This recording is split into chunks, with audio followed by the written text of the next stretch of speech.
हाँ, जय Hind everyone. This is Arun Singh Tomar, यानी कि डिफेंस उस्ताद। तो हम लोगों ने करंट अफेयर्स की सीरीज तो वही चली रही है, मंथली करंट अफेयर्स आपके कवर किए जा रहे हैं।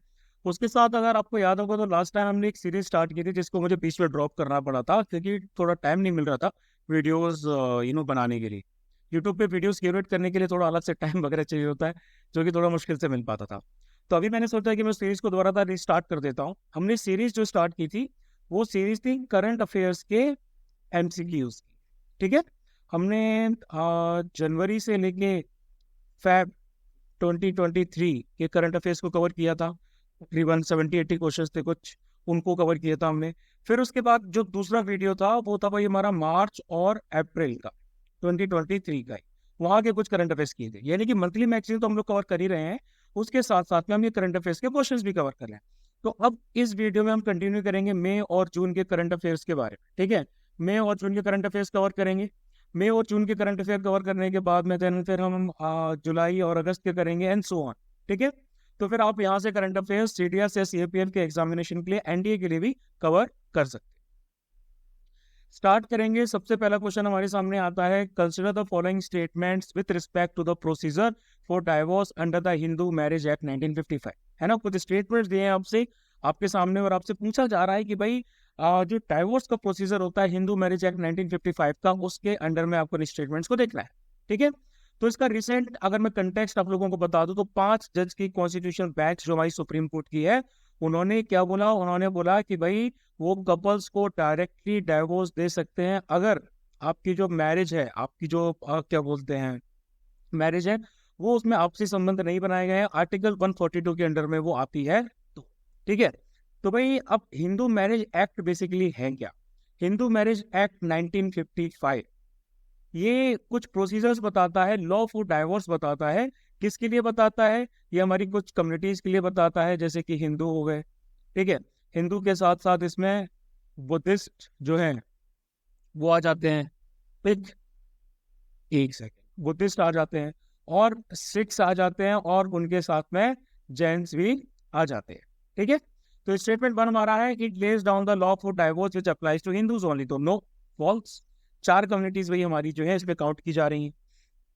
अब इसमें डाइवोर्स बाय म्यूचुअल कंसेंट भी होता है ना। और उसके साथ साथ क्या होता है कि दोनों जो पार्टीज हैं वो वो पेटिशन जो है उसको दाखिल कर सकती हैं डिस्ट्रिक्ट कोर्ट में, इस ग्राउंड पे कि भाई वो काफी टाइम से एक दूसरे से अलग रह रहे हैं, 1 साल से ज्यादा के टाइम के लिए वो एक दूसरे से अलग रह रहे हैं और म्यूचुअली उन्होंने एग्री किया कि भाई वो डिवोर्स लेना चाहते हैं। ठीक है। तो भाई यहाँ पर ये जो दूसरा स्टेटमेंट आ रहा है, it is mandatory to give 6 month time to the parties time to the parties time to withdraw their plea.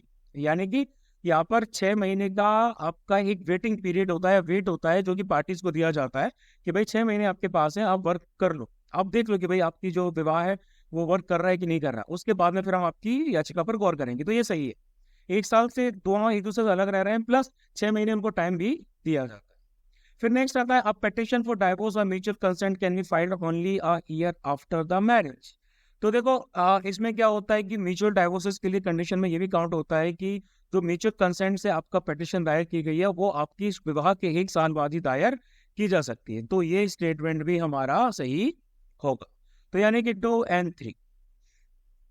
Next आते हैं, बात करते हैं बिजनेस रेडी यानी कि बी रेडी प्रोजेक्ट की, which is recently seen in the news as an initiative of. किसका initiative है? तो रिसेंटली भाई क्या हुआ कि रिसेंटली वर्ल्ड बैंक ग्रुप ने एक नई कॉर्पोरेट फ्लैगशिप लॉन्च की है जिसको उन्होंने नाम दिया है बिजनेस रेडी यानी कि बी रेडी। किस लिए? इसका एम क्या है? बेसिकली बिजनेस और इन्वेस्टमेंट क्लाइमेट को उनको मेजर करना है 180 इकोनॉमीज वर्ल्ड वाइड। ठीक है। तो इसके लिए उन्होंने बी रेडी यानी कि बिजनेस रेडी प्रोजेक्ट को लॉन्च किया है। ठीक है। इनिशियली इसमें 54 इकोनॉमिक्स वगैरह कवर हो रही थी, लेकिन फिर उसके बाद में इन्होंने स्केल कर लिया, तकरीबन 180 देशों को इन्होंने इसमें काउंट कर लिया। तो इसमें आ जाता है वर्ल्ड बैंक ग्रुप। थर्ड आ जाता है, consider the following statements with respect to Kambala. तो रिसेंटली सुप्रीम कोर्ट ने क्या कहा? सुप्रीम कोर्ट ने बोला कि भाई हमारे कुछ फेस्टिवल्स मनाए जाते हैं, जैसे कि भाई हमारा एक तो हो गया जलीकट्टू। ठीक है। जलीकट्टू के साथ साथ कम्बाला हो गया। कम्बाला मेरे ख्याल से आपने वो जो मूवी आई थी, एक मूवी आई थी यार, वो नाम भूल गया, ऋषभ शेट्टी की थी, कुछ नाम था उसका यार, एक सेकेंड, वराह रूपम, जिसमें कंतार, हाँ कंतार मूवी आई थी, उसमें शायद कंबाला के बारे में दिखाया हुआ है ना। तो कंबाला होता है, उसके साथ साथ बुल कार्ट रेसिंग भी होती है। ये आपके तमिलनाडु, कर्नाटक और महाराष्ट्र में रिस्पेक्टिवली होते हैं। तो ये ट्रेडिशनल बफेलो रेस होती है भाई कंबाला, ठीक है, जो कि पैडी फील्ड्स, यानी कि पैडी फील्ड्स में की जाती है। ये ट्रेडिशनल बफेलो रेस होती है जो कि चावल के खेतों में आपकी की जाती है, जिसमें मड भरा रहता है, शिलस भरा रहता है। और कोस्टल कर्नाटक के जो इलाके हैं, खासकर आपके उडुपी हो गया, ठीक है, दक्षिण कन्नड़ हो गया, वहां पर होती है उडुपी एंड दक्षिण कन्नड़, ठीक है। यहाँ पर ये ऑर्गेनाइज की जाती है और नवंबर से लेकर मार्च तक ऑर्गेनाइज की जाती है। तो पहला स्टेटमेंट सही है हमारा, ठीक है। और ट्रेडिशनली इसको लोकल जो तुलुआ जमींदार हुआ करते थे वो सपोर्ट किया करते थे, वो स्पॉन्सर्ड किया करते थे कोस्टल डिस्ट्रिक्ट के आसपास। तुलुआ जो आपकी एथनिसिटी है, जो एथनिक लोग हैं जो कि सदर्न इंडिया के नेटिव है, और वो तुलु लैंग्वेज बोलते हैं, ठीक है, तुलु लैंग्वेज बोलते हैं और वो इस रीजन में रहते हैं, ठीक है। तो it takes place mainly in the Mysore region of Karnataka, भाई हमारा फॉल्स रहेगा। उडुपी और दक्षिण कन्नड़ आ जाएगा, यानी कि कोस्टल एरियाज आ जाए। हाँ, तो स्टेटमेंट हमारा हुआ वन ओनली। नेक्स्ट बढ़ते हैं भाई, recently article 299 of the Indian constitution was scene in the news. किस चीज से रिलेटेड है ये? तो सुप्रीम कोर्ट ने ये बोला है कि गवर्नमेंट जब भी प्रेसिडेंट के नाम को लेके किसी भी तरह के कॉन्ट्रैक्ट में एंटर करती है तो वो इम्यूनिटी लीगल प्रोविजन से क्लेम नहीं कर सकती under article 299 of the constitution, ठीक है। अभी आर्टिकल 299 बेसिकली है क्या? आर्टिकल 299 सेंटर के साथ साथ और स्टेट गवर्नमेंट जो है इनको पावर देती है। किस तरह की पावर देती है? कि वो किसी भी तरह का ट्रेड या बिजनेस कंडक्ट कर सकते हैं, ठीक है। ये प्रॉपर्टी को एक्वायर कर सकते हैं, होल्ड कर सकते हैं, डिस्पोज कर सकते हैं और कॉन्ट्रैक्ट्स कर सकते हैं इन्हीं पर्पसेस के लिए, ठीक है। तो आर्टिकल 299 में साफ साफ लिखा गया है कि किस मैनर में ये कॉन्ट्रैक्ट भाई जो हमारे कंक्लूड किए जाएंगे। तो आर्टिकल 299 साफ साफ कहता है कि all contracts made in the exercise of the executive power of the union और ऑफ अ स्टेट, है ना, जो भी हमारी स्टेट की और यूनियन की एग्जीक्यूटिव पावर को एक्सरसाइज करते हुए, ठीक है, ये आप जो भी प्रेसिडेंट का नाम से लिए जा रहे हैं, गवर्नर के नाम से लिए जा रहे हैं, वो सारे भाई हमारे कॉन्ट्रैक्ट्स इस तरीके से कंडक्ट किए जाएंगे। और ऐसे जो कॉन्ट्रैक्ट्स होंगे या फिर अश्योरेंसेस होंगे भाई, जिस तरीके की भाई जिस तरीके से पावर हमारी एग्जीक्यूट की जा रही है प्रेसिडेंट के बिहाफ पे, गवर्नर के बिहाफ पे, वो उनके द्वारा जो ऑथोराइज की गई है, डायरेक्टेड की गई है, उसी मैनर में होगा। तो ये बेसिकली हमारा डील करता है contracts made in the exercise of the executive power of a union और ऑफ अ स्टेट। आगे बढ़ते हैं और फिर बात करते हैं भाई, consider the following statements with respect to the national automated fingerprint identification system, यानी कि नफिस। तो रिसेंटली महुआ यानी कि ministry of home affairs and urban planning, ठीक है, इन्होंने क्या किया है, इन्होंने basically central law enforcement agencies को, नहीं sorry, no no no no no, Mahua नहीं है भाई, हमारी MHA है, ministry of home affairs simply, ठीक है। तो भाई हमारी मिनिस्ट्री ऑफ होम अफेयर्स है, नहीं महुआ इसी में तो आ जाती है, ministry of home affairs and urban planning, नहीं भाई महुआ ही है, महुआ ही है। मिनिस्ट्री ऑफ होम अफेयर्स ने क्या किया है कि सेंट्रल लॉ इन्फोर्समेंट एजेंसीज को डायरेक्शन दी है, जिसमें भाई हमारी CBI आ जाती है, CBI के साथ साथ NIA आ जाती है, नार्कोटिक्स कंट्रोल ब्यूरो आ जाते हैं, ठीक है। इन लोगों को बोला है कि भाई ये अपने सारे के सारे रिकॉर्ड्स को एक्सेस करें और शेयर करें नेशनल फिंगरप्रिंट डेटाबेस के साथ, ठीक है। यानी कि नेशनल फिंगरप्रिंट डेटाबेस जो आपका नफीस डेवलप किया जा रहा है, national automated fingerprint identification system, इनके साथ में इसको शेयर करना, ठीक है। तो इस डेटाबेस को नफीस नाम से जाना जा रहा है। ये कि ये पहला स्टेटमेंट आ जाता है, it is a web based application that serves as a central repository of criminal fingerprints. तो भाई जैसे भाई आपका 1940s 1930s में FBI के साथ हुआ था ना, जो जेम्स एडगर हूवर थे, उन्होंने पूरा सिस्टम ऑटोमेटेड किया था। तो इसी तरीके से भाई यहाँ पर भी हो रहा है कि नफीस एक वेब बेस्ड एप्लीकेशन है जो कि एक सेंट्रल रिपोजिटरी की तरह काम करेगी, जिसमें सारे क्रिमिनल फिंगरप्रिंट्स आपके इसमें कलेक्ट किए जाएंगे वेरियस स्टेट्स और यूनियन टेरिटरीज के। तो ये सही होगा, ठीक है। उसके बाद आता है, it assigns a unique 10 digit national fingerprint number two each person arrested for a crime. तो ये स्टेटमेंट भी सही है, एक यूनिक 10 डिजिट का नेशनल फिंगरप्रिंट नंबर हर पर्सन जिसको अरेस्ट किया गया है उसको दिया जाएगा। तीसरा आ जाता है भाई हमारा, it is manage by the crime and criminal tracking network and system. तो भाई यहाँ पर गलती आ जाती है, ये आपका कंसेप्शलाइज किया गया है NCRB के द्वारा, नेशनल क्राइम रिकॉर्ड्स ब्यूरो के द्वारा 2022 में, ठीक है। तो इसको मैनेज किया जा रहा है सेंट्रल फिंगरप्रिंट ब्यूरो के द्वारा, सीएफपीबी के द्वारा, ठीक है, एनसीआरबी के अंडर में जो आती है। तो स्टेटमेंट 3 हमारा होगा फॉल्स, 1 and 2 ओनली, यानी कि ओनली 2। उसके बाद बात करते हैं consider the following statement regarding first loss default guarantee FLDG which is recently seen in the news.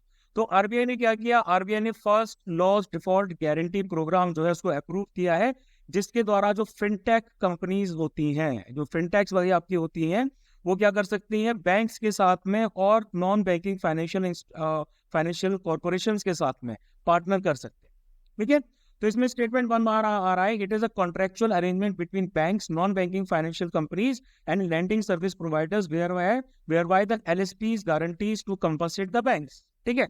ये एक सेफ्टी नेट अरेंजमेंट है बैंक्स के द्वारा, ठीक है। बैंक्स आ जाते हैं इसमें, नॉन बैंकिंग फाइनेंशियल कंपनीज भी आ जाती हैं इसमें, लैंडिंग सर्विस प्रोवाइडर्स भी आ जाते हैं, जहां पर एलएसपी क्या कर रहे हैं, एलएसपी कंपनसेट कर रहे हैं रेगुलेटेड एंटिटीज के लिए, बैंक्स के लिए, एनबीएफसीज के लिए, जो भी उनको लॉस हुआ है डिफॉल्ट की वजह से, है ना, लोन पोर्टफोलियो की वजह से जो भी उनको डिफॉल्ट हुआ है, सर्टेन थ्रेशोल्ड तक के लिए वो क्या करेंगे, उसको कंपनसेट करेंगे, क्योंकि लॉसेस को एक सर्टेन थ्रेशोल्ड के लिए ही कवर किया जा सकता है इस अरेंजमेंट में। तो इसको फर्स्ट लॉस डिफॉल्ट गारंटी या फिर एफएलडीजी कहा जा रहा है। तो losses only to a certain threshold are covered under this arrangement, बिल्कुल सही है ना, सर्टेन थ्रेशोल्ड के लिए ही जो लॉसेस है उनको कवर किया जाएगा। नेक्स्ट आ जाता था LSP providing default loss guarantee must be incorporated as a company under the companies act 2030, ठीक है। तो भाई इसमें क्या बोला गया है कि इसमें गाइडलाइंस में ये चीज पे डाली गई है कि LSP providing default loss guarantee जो है वो आपका कंपनी के अंडर में आएगा, अंडर द कंपनीज एक्ट 2013। तो ये भी सही है, तीनों सही है हमारे। आगे बढ़ते हैं, the global green house gas watch which is recently seen in news is an initiative of. तो रिसेंटली भाई वर्ल्ड मेट्रोलॉजिकल ऑर्गेनाइजेशन WMO ने, ठीक है, सॉरी, वर्ल्ड मेट्रोलॉजिकल कांग्रेस ने आपका क्या किया है, एक नया green house gas monitoring initiative GHG इसको अप्रूव किया है। ये इनिशिएटिव क्या करेगा, हीट ट्रैपिंग गैसेस के लिए अर्जेंट एक्शंस रेस करेगा, है ना, जिसकी वजह से हमारा टेम्परेचर आसपास बढ़ रहा है, तो इसमें WMO आ जाता है। नेक्स्ट फिर आता है भाई, the term forum shopping recently seen in the news is the forum shopping क्या। तो भाई CJI यानी कि भाई हमारे जो चीफ जस्टिस ऑफ इंडिया है DY चंद्रचूड़, उन्होंने फोरम शॉपिंग को कंडेम किया है, उसकी निंदा की। फोरम शॉपिंग क्या होता है, फोरम शॉपिंग एक प्रैक्टिस होती है जिसमें आप कोर्ट को चूज करते हैं जो कि आपको मोस्ट फेवरेबल आउटकम आपके पक्ष में सुना सकता है, ठीक है। यहाँ पर क्या होता है, जो लिटिगेंट्स होते हैं ना, लॉयर्स होते हैं, वो क्या करते हैं, जानबूझकर अपने केस को किसी पर्टिकुलर जज या फिर किसी पर्टिकुलर कोर्ट में मूव कराना चाहते हैं जहां पर उनको लगता है कि डिसीजन उनके केस में ज्यादा फेवरेबल तरीके से आ सकता है। तो 2017 में एक फैसला सुनाया गया था, union of India work and ORS versus Cipla limited. यहाँ पर कोर्ट ने फॉरम शॉपिंग को कंडेम किया था। उन्होंने फंक्शनल टैक्स टेस्ट जो है उसको रखने की बात कही थी, वो अडॉप्ट किया जाना चाहिए ताकि कोई भी लिटिगेंट जो कि फॉरम शॉपिंग में शामिल है या नहीं ये पता किया जा सके, है ना। यानी कि बहुत सारी इसमें फर्दर चीजें आ जाती है, फंक्शनल टेस्ट आ जाता है, प्रिवेंशन रिलेटेड मैटर्स आ जाते हैं वगैरह वगैरह। नेक्स्ट बात करते हैं, consider the following statements about the rehabilitation council of India, ठीक है। तो रिहेबिलिटेशन काउंसिल ऑफ इंडिया जो है उन्होंने नेशनल वर्कशॉप आयोजित की थी इंक्लूसिव लर्निंग के लिए। तो बेसिकली ये है क्या, सबसे पहले बात करेंगे, RCI एक स्टैट्यूटरी बॉडी है under ministry of social justice and empowerment. तो बिल्कुल सही भाई, ये एक स्टैट्यूटरी बॉडी है जो कि कॉन्स्टिट्यूशन में स्टार्टिंग में नहीं थी, तो भाई ये सही हो जाता है। It prescribes minimum standards of education and training for professionals. तो भाई ये स्टेटमेंट भी सही आ जाता है। काउंसिल क्या करती है, मिनिमम स्टैंडर्ड्स बताती है एजुकेशन के लिए, ट्रेनिंग के लिए। इसमें 16 कैटेगरीज के प्रोफेशनल्स और पर्सनल्स आ जाते हैं, तो ये भी सही होगा, बोथ वन एंड। आगे मूव करते हैं, article 355 empowers the union government. Article 355 union government को किस तरीके से एम्पावर करती है। इसके रिसेंट कंटेस्ट की बात करें तो सेंट्रल ने क्या किया है, टोटल कंट्रोल ले लिया सिक्योरिटी का मणिपुर, है ना। उन्होंने क्या किया, आर्टिकल 355 को इन्वोक किया, 12 कंपनीज बॉर्डर सिक्योरिटी फोर्स की और उसके साथ साथ एंटी रेड व्हीकल्स जो है वो इस स्टेट में पहुंचाए। तो डेफिनेशन की बात करें तो आर्टिकल 355 एम्पावर करता है यूनियन गवर्नमेंट को कि वो किसी भी इंडिया की स्टेट को प्रोटेक्ट कर सकते हैं अगेंस्ट एक्सटर्नल एग्रेशन, ठीक है, और इंटरनल डिस्टर्बेंस, ठीक है। अब पहले स्टेटमेंट की बात करते हैं तो protect every state in India against internal disturbances, तो भाई ये बिल्कुल सही आ जाता है। दूसरा आता है to issue directions to any state to ensure compliance with the union's law and regulation, है ना, किसी भी स्टेट को डायरेक्शन देना कि भाई आपको यूनियन के लॉ और रेगुलेशंस को मानना पड़ेगा, तो भाई ये भी इसी के अंडर में आ जाता है, ठीक है। थर्ड आ जाता है to impose president rule in a state in case of failure और breakdown of a constitution machinery. तो देखो भाई हमारा जो थर्ड स्टेटमेंट आ जाता है, यानी कि ये आ जाता है आर्टिकल 356 से रिलेटेड। आर्टिकल 356 एम्पावर करता है प्रेसिडेंट को कि वो राष्ट्रपति शासन लगा सके किसी भी स्टेट में अगर वहां पर कॉन्स्टिट्यूशन मशीनरी का फेलियर हो गया, ब्रेकडाउन हो गया, जबकि आर्टिकल 355 यूनियन गवर्नमेंट को एम्पावर कर, ठीक है। तो भाई ये हमारा टोटल इमरजेंसी प्रोविजंस में आ जाता है, और बाकी इसकी जो नेसेसरी डिटेल्स हैं, ये नेसेसरी डिटेल्स आप क्या कर सकते हैं, ये नेसेसरी डिटेल्स आप पढ़ सकते हैं जाके पॉलिटी वाले चैप्टर में। तो भाई ये to impose president rule and state of a failure of breakdown of constitution machinery इसके अंडर में नहीं आएगा, ये भाई हमारा आर्टिकल 356 के अंडर में आता है, तो यहाँ पर ओनली 2 आएगा। फिर बात करते हैं the term green shoe option recently seen in the news is associated with which of the following. Green shoe option क्या है? तो रिसेंटली क्या हुआ कि गवर्नमेंट ऑफ इंडिया ने ग्रीन शू ऑप्शन को एक्सरसाइज किया है इन कोल इंडिया ऑफर फॉर सेल, ठीक है, 346% ओवर सब्सक्रिप्शन के बाद में। अभी होता क्या है, ग्रीन शू ऑप्शन आपका एक क्लॉज होता है, एक जो कि अंडर राइटिंग में रहता है, agreement of an initial public offer, यानी कि आईपीओ से जुड़ा हुआ रहता है, ठीक है। इनिशियल पब्लिक ऑफर जो शेयर मार्केट में आपका दिया जाता है उससे रिलेटेड रहता है। आईपीओ जब आपका स्टॉक लॉन्च होता है, आईपीओ लॉन्च होता है, इनिशियल पब्लिक ऑफरिंग होती है किसी भी पब्लिक ऑफरिंग की, जिसमें कंपनीज के शेयर को क्या किया जा रहा है, इंस्टीट्यूशनल इन्वेस्टर्स को बेचा जा रहा है और उसके जरिए रिटेल इन्वेस्टर्स को भी बेचा जा रहा है और उससे भाई आपके पैसे कमाए जा रहे हैं, ठीक है। फिर नेक्स्ट आ जाता है गोमाकोना राजगुरुई which is recently seen in the news is the type of. तो भाई ये हमारा एलगी आ जाता है, यानी कि Pune based Agarkar research institute जो है PRI, ठीक है, इन्होंने एक नई species of single celled algae जिसको डायटम्स कहा जाता है उसकी खोज की है, ठीक है, नॉर्थ वेस्टर्न घाट्स में, और इसको नाम दिया गया है veteran geoarchaeologist late professor SN Rajguru के नाम पर। आगे बात करेंगे consider the following statements in relation to Pradhan Mantri Jan विकास कार्यक्रम PMJW की।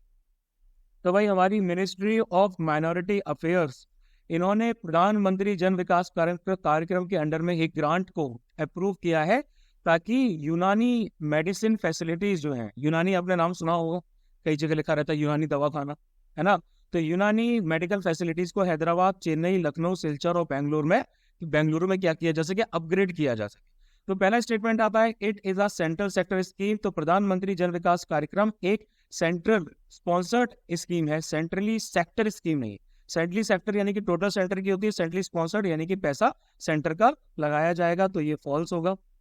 दूसरा आ जाता है its objective is to enhance the basic infrastructure facilities and socio economic amenities for the minority communities. तो ये मिनिस्ट्री ऑफ माइनॉरिटी अफेयर्स के द्वारा तो भाई लागू किया जा रहा है। ऑब्जेक्टिव सिर्फ इतना सा है कि आइडेंटिफाइंग एरियाज में आपके इंफ्रास्ट्रक्चर प्रोजेक्ट्स को डेवलप किया जा सके for the socio economic development of these areas minority communities के लिए, ठीक है। तो स्टेटमेंट 2 भाई हमारा सही है क्योंकि ये डील करेगा एजुकेशन, हेल्थ, स्किल डेवलपमेंट और वुमेन सेंट्रिक प्रोजेक्ट्स के साथ। नेक्स्ट आ जाता है projects under it are implemented and managed by the concerned state union territory department. तो भाई बिल्कुल सही, सेंट्रली स्पॉन्सर्ड स्कीम का मतलब यही होता है कि पैसा सरकार देगी, केंद्र सरकार देगी और मैनेज किया जाएगा स्टेट और यूनियन टेरिटरी गवर्नमेंट के द्वारा। तो 2 and 3 ओनली 2। फिर आते हैं next the innovative finance facility for climate in Asia and Pacific which is recently seen in the news is an initiative of. तो भाई हमारा एशियन डेवलपमेंट बैंक उन्होंने नया फ्लैगशिप इनिशिएटिव जो लॉन्च किया है, इसको कहा जा रहा है इनोवेटिव फाइनेंस फैसिलिटी, ठीक है, for climate in Asia and Pacific यानी कि IFCAP। IFCAP एक मल्टी डोनर फैसिलिटी है जो कि बैंक्स के सोवरेन पोर्टफोलियोज के लिए गारंटीज प्रोवाइड करेगी और उनको कैपिटल वगैरह अवेलेबल कराएगी, प्लस लोन्स वगैरह अवेलेबल कराएगी क्लाइमेट इन्वेस्टमेंट प्रोजेक्ट्स के लिए। आगे बात करते हैं consider the following statements in the context of महिला सम्मान सेविंग सर्टिफिकेट, ठीक है। तो रिसेंटली एक नई सेविंग स्कीम पिछले साल लॉन्च की गई थी जिसका नाम है महिला सम्मान सेविंग सर्टिफिकेट। ठीक है, फीमेल इन्वेस्टर्स के लिए इसको लॉन्च किया गया था ताकि वो इन्वेस्टमेंट अपना बढ़ा सकें, सेविंग्स जो घरों में करके रखती है उसके बजाय वो अब बाकी जगह पर सेविंग्स करना स्टार्ट कर। इसके अंडर में कुछ अकाउंट्स वगैरह खोले गए, सिंगल होल्डर अकाउंट्स वगैरह खोले गए, पोस्ट ऑफिस में जनरली ये अकाउंट्स हैं आपके खोले गए या फिर किसी और रजिस्टर्ड बैंक। पहला स्टेटमेंट आ जाता है, any women can open a Mahila Samman account that can be open for herself और on behalf of a minor girl. तो ये बिल्कुल सही। सेकंड स्टेटमेंट आ जाता था, investment minimum investment amount is ₹5,000 and the maximum investment is ₹10 lakh.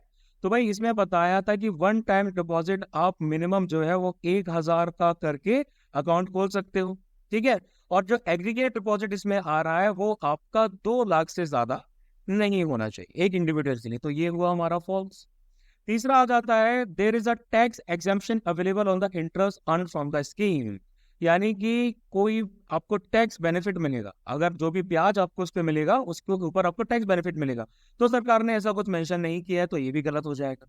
फिर नेक्स्ट आ जाता है, account holder may withdraw up to 40% of the balance after the first year from the date of account opening. खाता खोलने के 1 साल के अंदर ही अंदर 1 साल के बाद आप 40% जो सम है वो निकाल सकते हैं। तो देखो यहाँ पर सबसे पहली बात आप समझ लीजिए कि 7.5% का जो ब्याज है पर एनम के हिसाब से वो डिपॉजिट्स पे मिलेगा। ठीक है, जो कि क्वार्टरली आपका कंपाउंड होगा और अकाउंट में चला जाएगा। अकाउंट होल्डर पार्शियल विड्रॉल कर सकता है अकाउंट का 40% तक। ठीक है, 1 साल के बाद में। तो फिर ये हमारा सही है। तो इसमें हमारे आ जाते हैं 1 and 4 यानी कि ओनली 2। नेक्स्ट बात करते हैं, consider the following statement regarding trade record analysis of flora and fauna in international commerce यानी कि ट्रैफिक। ठीक है, ये जो ऑर्गेनाइजेशन है हमारी, ये इंटरनेशनल ऑर्गेनाइजेशन है वाइल्ड लाइफ ट्रैफिकिंग को रोकने के लिए। ठीक है, तो trade record analysis of flora and fauna, ठीक है, इन इंटरनेशनल कॉमर्स यानी कि ट्रैफिक जो है इसको 1976 में आपका इस्टेब्लिश किया गया था एक wildlife trade monitoring network के लिए। ठीक है, और ये हमारा एक जॉइंट प्रोग्राम है world wide fund for nature और international union for conservation of nature IUCN का। तो ये हुआ सही। सेकंड स्टेटमेंट आ जाता है, it is concern with the monitoring of both the legal as well as illegal trade in wildlife across the world. तो भाई बिल्कुल सही। यहाँ पर ये आपका लीगल के साथ साथ इलीगल ट्रेड जो वाइल्ड लाइफ के होते हैं अक्रॉस द वर्ल्ड, इन दोनों को भी देखता है। ठीक है, इसमें हमारा एक जुड़ा हुआ कंसेप्ट आ जाता है साइट्स का। साइट्स यानी कि वॉशिंगटन कन्वेंशन 1973 में इसको वाइल्ड लाइफ से रिलेटेड ट्रेड को रेगुलेट करने के लिए लाया। ठीक है, तो ये भी भाई हमारा ट्रू होगा यानी कि बोथ 1 and 2।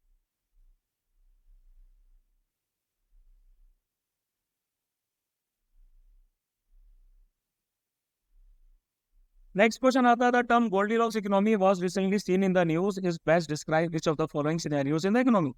गोल्डीलॉक्स इकोनॉमी है क्या, इस इकोनॉमिक सिनेरियो को ये डिस्क्राइब करती है। तो रिसेंटली क्या होता है भाई, मॉनेटरी पॉलिसी कमेटी जो है उन्होंने RBI की पॉलिसी रिव्यू की पॉलिसीज को रिव्यू किया। ठीक है, sorry sorry sorry sorry sorry sorry, हाँ नहीं नहीं सही है सही है सही है सही। जो मॉनेटरी पॉलिसी कमेटी है उन्होंने RBI की लेटेस्ट पॉलिसीज को रिव्यू किया और उन्होंने क्या किया, उन्होंने वो रिव्यू करने के बाद में जनरली ये बोला कि भाई सब कुछ बढ़िया चल रहा है, सब चंगा से।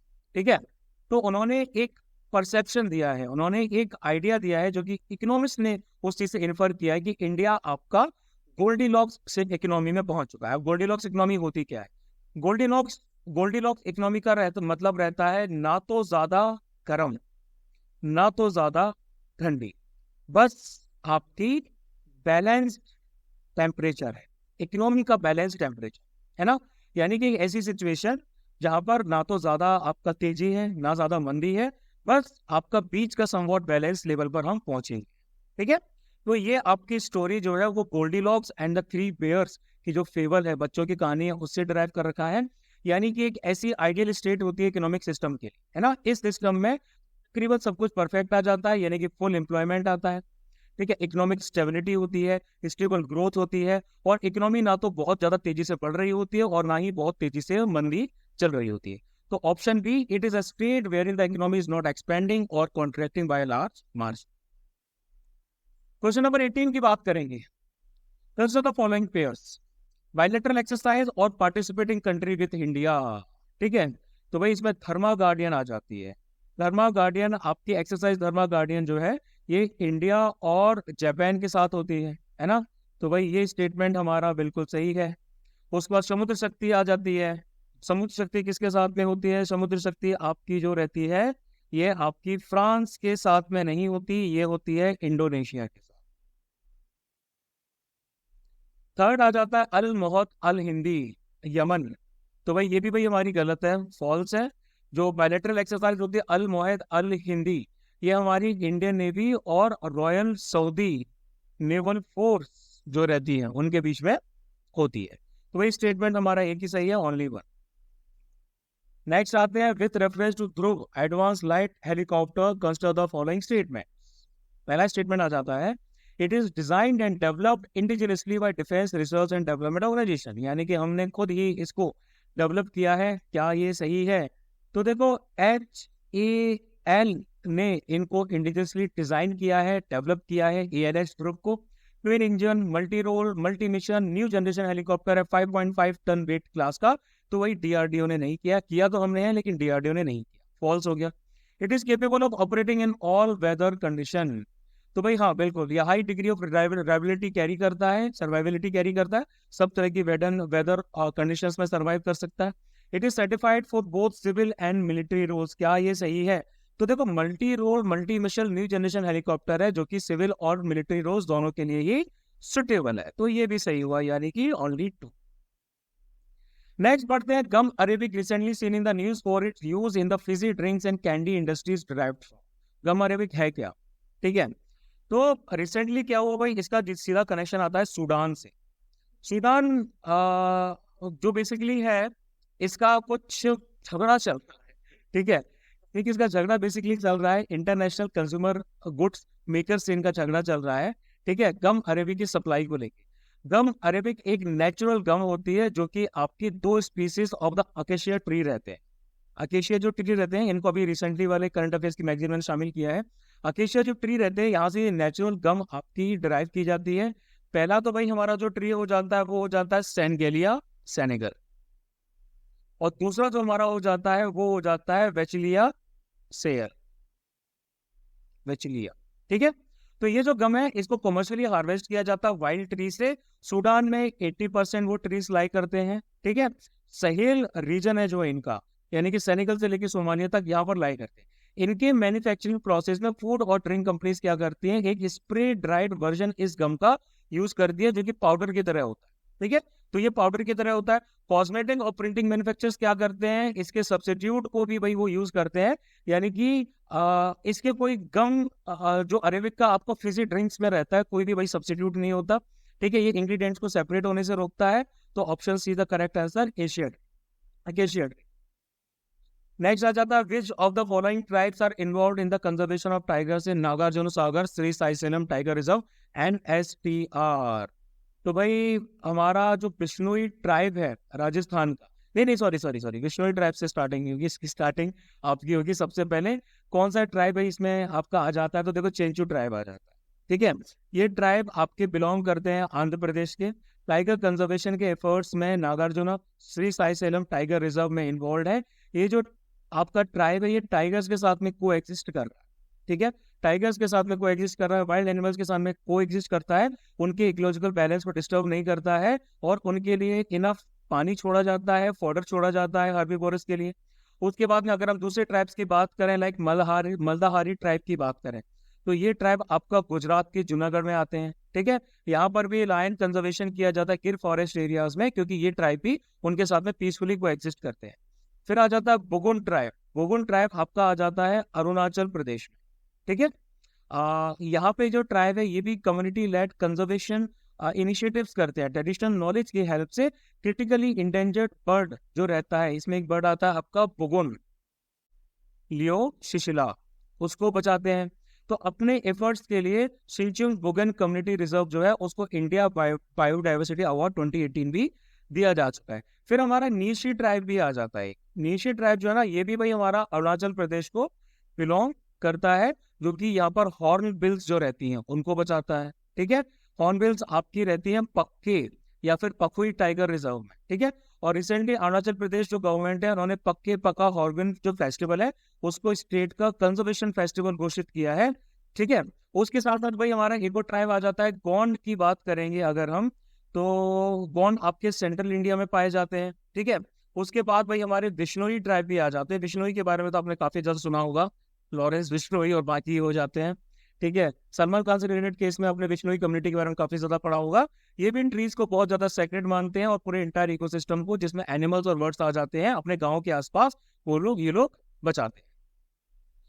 फिर नेक्स्ट आते हैं consider the following statements about the integration of Sikkim. Polity का बहुत प्यारा सा क्वेश्चन है। Sikkim was ruled by Namgyal dynasty before it become a part of India.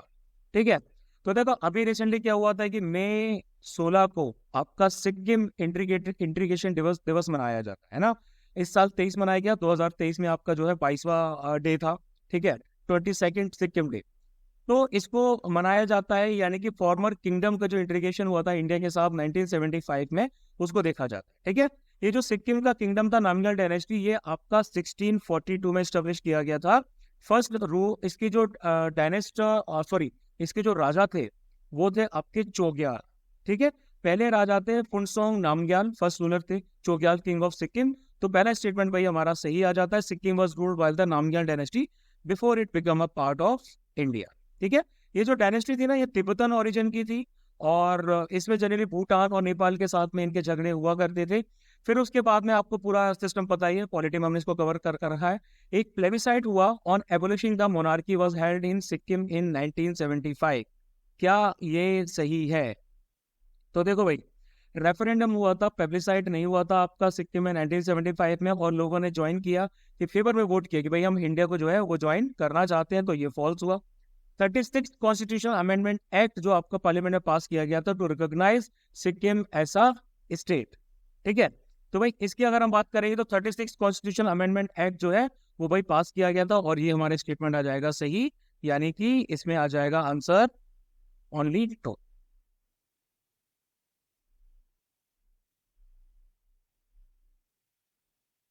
Hello, आ रहा सर? नहीं रजत, आज नहीं होगी, कल करेंगे। ठीक है,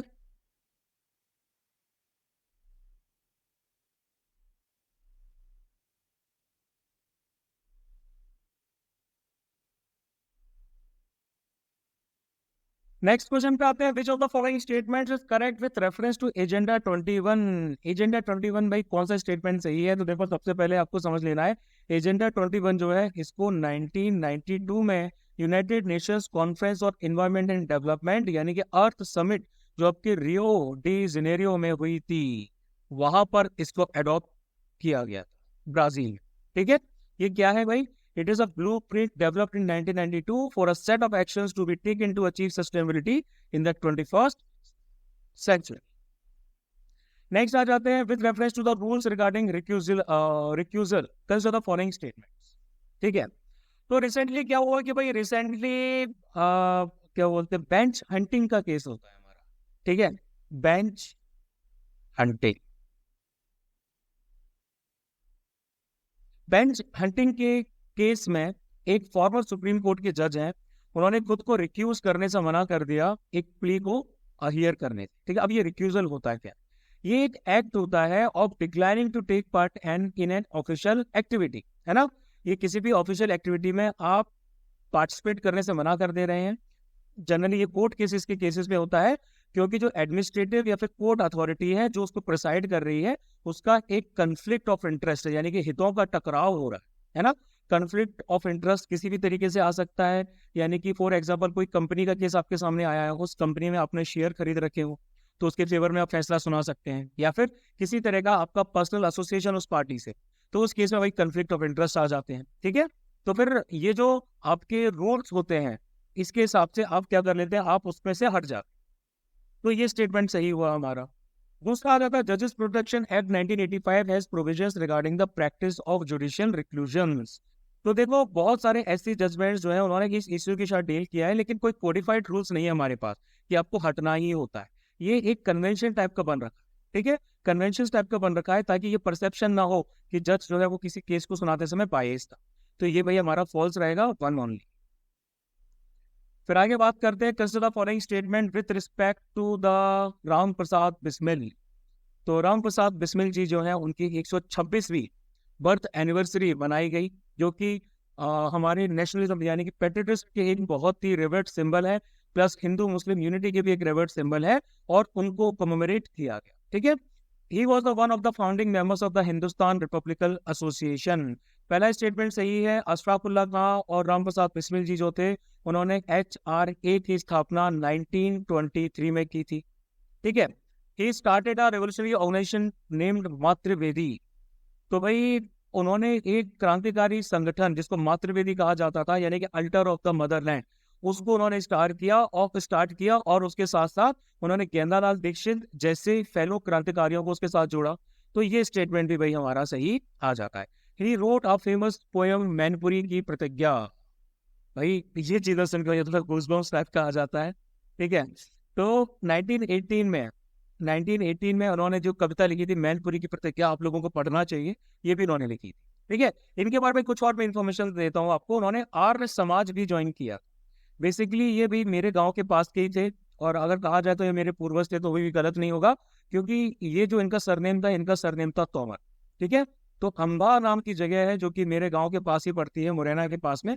वहां से इनका जो परिवार है वो गोरखपुर के लिए माइग्रेट कर गया था काफी टाइम पहले, लेकिन उनके जो कुछ पूर्वज रिश्तेदार है वो अभी भी अम्बा में है। यहाँ पर उनकी मूर्ति लगी हुई है और उनके गांव को काफी अच्छे से याद भी किया जाता है। ठीक है, तो आर्य समाज को ज्वाइन किया, एक अच्छे राइटर बने, एक अच्छे पोएट बने। उनकी जो पैट्रियटिक वर्सेस है हिंदी में और उर्दू में, वो उनके पेन नेम यानी कि अज्ञात और राम के अंडर में उन्होंने लिखी। ठीक है, और एक जो उनका नाम था वो तो सब जगह जाना ही गया, दैट इज कॉल्ड एज बिस्मिल। ठीक है, तो उन्होंने कुछ पोएम्स लिखी, लाइक मेरा जन्म लिखी, जिसमें उन्होंने क्या बोलते हैं, आर्य समाज के एक मिशनरी थे भाई परमानंद, उनको जब मृत्युदंड दिया गया तो उसको लेके उनके मन में जो आक्रोश था उसको लेके भाई उन्होंने वो पोएम लिखी। फिर हमारा मैनपुरी कॉन्स्पिरेसी केस 1918 आता है ना। अब उसके साथ देखा जाए तो ये उस स्टेट के डकैतों के साथ भी काफी अच्छी तरीके से वेल कनेक्टेड थे, क्योंकि वो आर्म्ड स्ट्रगल के जरिए ब्रिटिश राज को हटाना चाहते। ठीक है, तो फंड्स को कलेक्ट करने के लिए 3 ऐसे इंस्टेंसेस आते हैं जब उन्होंने गवर्नमेंट ऑफिस को मैनपुरी डिस्ट्रिक्ट में लूटा।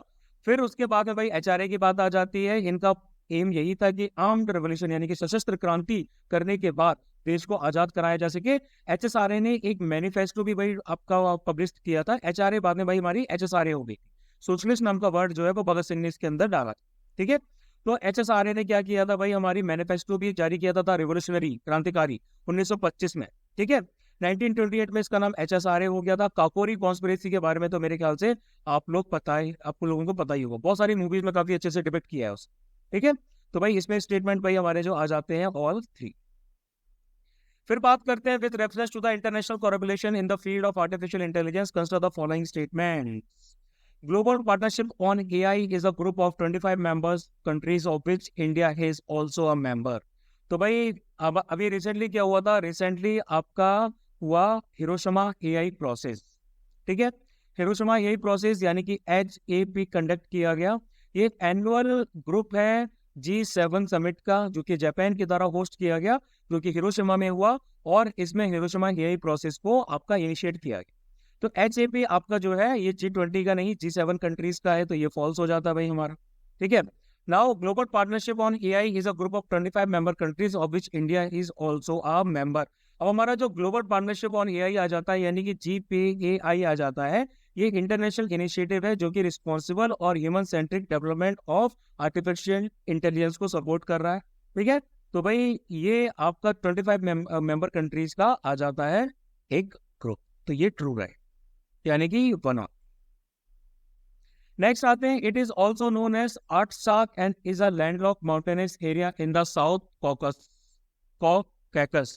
ठीक है, इसको अजरबैजान और आर्मेनिया दोनों ही क्लेम करते हैं रशियन एम्पायर के फॉल के बाद में, और ये दोनों के बीच में एक टेंशन वाला पॉइंट बना हुआ है। रिसेंटली भी कन्फ्लिक्ट्स काफी यहाँ पर आए। ये जो टेरिटरी है इसको इंटरनेशनली ऑयल रिच अजरबैजान के पार्ट के तौर पर रिकॉग्नाइज किया गया है, लेकिन इसके जो इनहेबिटेंट्स है, रहने वाले हैं, वो प्रीडोमिनेटली एथनिक आर्मेनियंस हैं, और उनकी खुद की गवर्नमेंट है जो कि नेबरिंग आर्मेनिया के साथ में क्लोज लिंक्स को ज्यादा शेयर करते हैं, लेकिन ऑफिशियली यूनाइटेड नेशंस या फिर किसी और ने उनको रिकॉग्नाइज नहीं किया है। ठीक है, तो ये कौन सा रीजन है भाई, ये हमारा रीजन आ जाता है नागोर्नो कराबाख। ठीक है, आर्मेनिया और अजरबैजान के बीच में 30 सालों से काफी ज्यादा लड़ाई चलती आ रही है। ठीक है, इसको आर्मेनियंस जो है वो आर्टसक नाम से जानते हैं। ठीक है, और हाँ, लैंडलॉक माउंटेनियस एरिया है ये। बाकी सारी डिटेल्स तो भाई हमने इसमें देखी। फिर बात करते हैं with reference to the Sarvottam framework which of the following statement is are correct. तो देखो, डिपार्टमेंट DARPG डायरेक्ट मैं आपको बोल देता हूँ, यानी कि department of administrative reforms and public grievances, ये आते हैं आपके ministry of personnel public grievances और पेंशंस के अंडर में। उन्होंने कुछ स्टेप्स लिए हैं ताकि सेवोत्तम कंप्लाइंट सिटीजन्स चार्टर जो है वो आपका ग्रीवियस रेड्रेस मैकेनिज्म के तौर पे उसको रखा जा सके। तो ये जो सेवोत्तम फ्रेमवर्क है, यानी कि सेवा करने वाला, ये DARPG के द्वारा 2006 में भाई आपका डिजाइन किया गया था। और ये एक असेसमेंट इंप्रूवमेंट फ्रेमवर्क था पब्लिक सर्विस डिलीवरी के लिए, जिसको यूज किया जाना था। तो पहला स्टेटमेंट सही आ जाता है, असेसमेंट फ्रेमवर्क। दूसरा, it was design by the DARPG 2006, ये भी सही आ जाता है। तीसरा आता है Kerala was the first state to implement the model. तो क्या स्टेटमेंट सही आता है? तो ये स्टेटमेंट आपका होगा गलत, क्योंकि सबसे पहले स्टेट्स में आपके आ जाते हैं हिमाचल प्रदेश, MP, और फिर आ जाता है उड़ीसा। तो ये होगा फॉल्स, 1 and 2 only। आगे बात करते हैं with reference to stirling and fuel cell independent air independent propulsion, consider the following statements. AIP, stirling AIP is a simple system that uses diesel fuel and liquid oxygen. क्या ये सही है? तो इसका कंटेस्ट क्या है भाई? जर्मन शिप बिल्डर्स जो है उन्होंने एक एग्रीमेंट साइन किया है इंडिया की मजगांव डॉक लिमिटेड के साथ में कि भाई वो 6 state of the art submarines Indian navy के लिए बनाए। ठीक है, ये जो कन्वेंशनल डीजल इलेक्ट्रिक सबमरीन्स होंगी ये अंडर वाटर लिए ऑपरेट कर सकती हैं तकरीबन 48 आवर्स के लिए। ठीक है, AIP ट्रेवल सबमरीन्स होंगी, यानी कि ये अंडर वाटर कब तकरीबन 2 वीक्स तक आपके रह सकती हैं। उसके बाद इनको बैटरी चार्जिंग के लिए बाहर आना पड़ेगा। ठीक है, अब इसमें फ्यूल सेल वाला सिस्टम भी आ जाता है, फ्यूल सेल AIP आ जाता है। फ्यूल सेल AIP जो रहता है ये आपका पावर को जनरेट करता है through the reverse electrolysis of oxygen hydrogen. तो ये स्टेटमेंट हमारा सही होगा। ठीक है, और अगर हम पहले स्टेटमेंट की बात करें तो स्टर्लिंग AIP आपका एक सिंपल सिस्टम होता है जो कि डीजल फ्यूल को यूज करता है। ठीक है, डीजल फ्यूल को यूज करता है सिमरीन के लिए जो काफी टिपिकल होता है, और लिक्विड ऑक्सीजन को यूज करता है। और that's it, 1 and 2। Question number 30 पे आते हैं विद रेफरेंस टू टाइटन, एक सबमर्सिबल जो कि ओशन गेट के द्वारा ऑपरेट की जा रही थी। Consider the following statement. It is the only crude submersible in the world that can take 5 people as deep as 4,000 metre. ठीक है, तो भाई पहला स्टेटमेंट तो सही है बिल्कुल आपका। It is guided by using the GPS navigation system.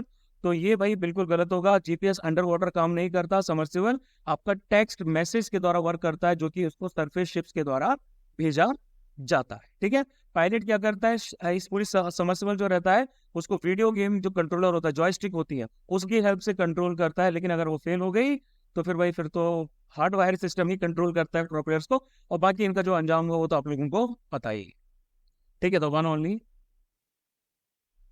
Next आते हैं with reference to the da vinci glow phenomena, consider the following statements. ठीक है, da vinci glow, recently experts ने प्रिडिक्ट किया कि दा विंसी ग्लो जो है वो आपका मई 19 2023 के आसपास, यानी कि जो न्यू मून का प्रोसेस होगा उसके आसपास अपीयर होगा। होता क्या है? It is a phenomena that can happen around sunset when a crescent moon is on the horizon. क्या ये सही है? देखो भाई, ये फिनोमेना आपका तब होता है सनसेट के आसपास ही होता है, तो स्टेटमेंट सही है बिल्कुल हमारा। In this phenomena the outline of a full moon is not visible. तो देखो, दा विंसी ग्लो आपका एक ऐसा फिनोमेना होता है जिसमें क्रिसेंट मून जो आपका होराइजन पे होता है, लेकिन आउटलाइन आपकी फुल मून की जो रहती है कुछ ऐसा दिखाई देता है। क्रिसेंट मून ये हो गया, और आउटलाइन है फुल मून की वो भी विजिबल रहती है। तो ये फॉल्स हुआ, यानी कि 1 only। आगे बढ़ते हैं, consider the following statement regarding Hemis monastery. ठीक है, तो रिसेंटली क्या हुआ भाई, आपके डेलीगेट्स G20 समिट के जो है उन्होंने हेमिस और थिक्से मोनेस्ट्रीज को विजिट किया। हेमिस मोनेस्ट्री जो है लार्जेस्ट मोनेस्टिक इंस्टीट्यूशन है लद्दाख में। ये इंडस रिवर के वेस्टर्न बैंक पर सिचुएटेड है। तो ये स्टेटमेंट होता है सही। It belongs to Hinayana Buddhism. तो भाई ये गलत होगा, ये महायान बुद्धिज्म को बिलोंग करता है। ठीक है, महायान जो बुद्धिज्म है इनका भी जो ड्रैगन ऑर्डर रहता है, ठीक है, उनको बिलोंग करता है, यानी कि त्रिपुक lineage. It is also famous for the Hemis festival which is celebrated in honor of Padmasambhava. ठीक है, तो देखो भाई इसकी तकरीबन 200 से ज्यादा ब्रांच, मॉनेस्ट्री की ब्रांच है हिमालयाज में। इसको सबसे पहले 11th सेंचुरी में आपका इस्टेब्लिश किया गया था। फिर उसके बाद रीस्टेब्लिश किया गया 17th सेंचुरी में लद्दाखी किंग सेंगे नामग्याल के द्वारा। ठीक है, 2 दिन की रिलीजियस सेरेमनी होती है जिसको हेमिस फेस्टिवल कहा जाता है, जो कि पद्म संभव जो है उनके ऑनर में सेलिब्रेट किया जाता है हेमिस मॉनेस्ट्री में। Biggest and very richly endowed monastery है, तो ये होगा सही, यानी कि 1 and 3 only. The Global Slavery Index is released by which of the following organization? Global Slavery Index 2023। तो G20 कंट्रीज इंक्लूडिंग इंडिया वो मॉडर्न स्लेवरी को क्या कर रही है, बढ़ावा दे रही है, ऐसा एक रिपोर्ट कहती है। यानी कि ग्लोबल स्लेवरी इंडेक्स 2023 वर्ल्ड की 20 रिचेस्ट कंट्रीज जो है वो बताती है कि वो 50 मिलियन लोग जो है वो मॉडर्न फॉर्म्स ऑफ स्लेवरी में इन कंट्रीज में इन्वॉल्व। ठीक है, अब G20 नेशंस में इंडिया इस लिस्ट को क्या करती है, टॉप करती है, जिसमें 11 मिलियन जो लोग हैं वो पोस्ट बंधुआ मजदूरी कर रहे हैं। उसके बाद चाइना, रशिया, इंडोनेशिया, तुर्की और यूएस आ जाते हैं। ये इंडेक्स आपका Australia based human rights group है जिसको कहा जाता है वॉक फ्री फाउंडेशन, उनके द्वारा पब्लिश किया जाता है ना। तो वॉक फ्री फाउंडेशन आ जाता है।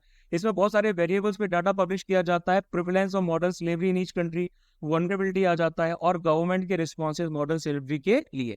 मॉडर्न स्लेवरी यानी कि एक ऐसी सिचुएशन जहां पर किसी इंसान को इस तरह से एक्सप्लॉइट किया जाता है कि वो उस जगह को छोड़ नहीं सकता due to threats, violence, coercion and abuse of power और डिसेप्शन। नेक्स्ट आ जाते हैं consider the following statements with regard to the chiral Bose liquid state. ठीक है, अब रिसेंटली क्या हुआ कि भाई कुछ रिसर्च वगैरह हुई, उसमें ये दिखाया गया कि चिराल बोस लिक्विड स्टेट जो है वो एक नई स्टेट ऑफ मैटर के तौर पे उभर के सामने आ सकती है। ठीक है, तो पहला स्टेटमेंट इसमें बोला जा रहा है कि it is a new phase discovered by physicist in which electrons can even synchronise their movement. तो भाई ये बिल्कुल सही है।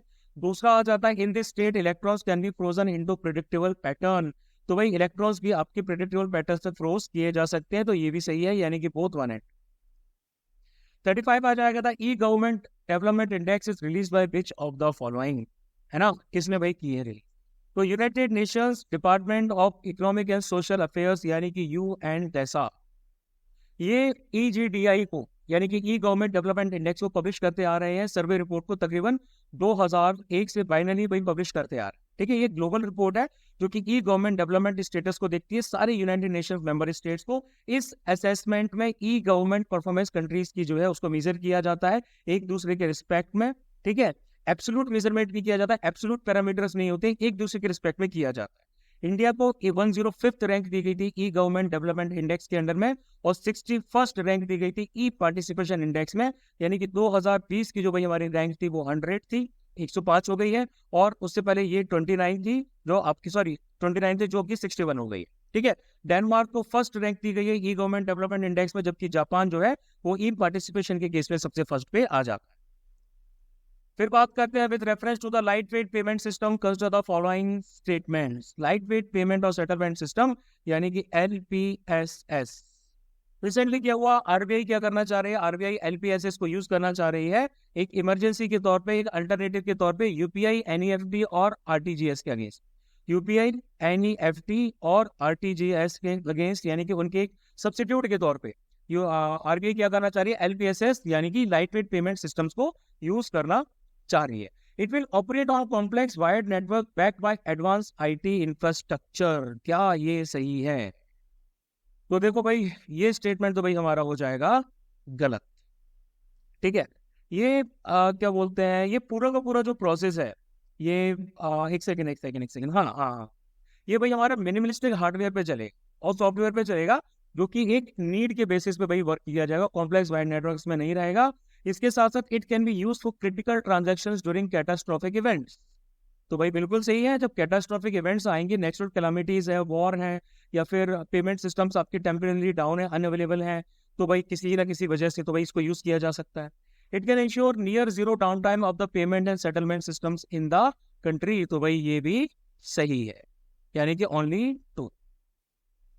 Recently, thousands of dead fish washed up on multiple beaches in southeast Texas due to phenomena called fish kill. Which of the following can be possible reasons for this phenomenon?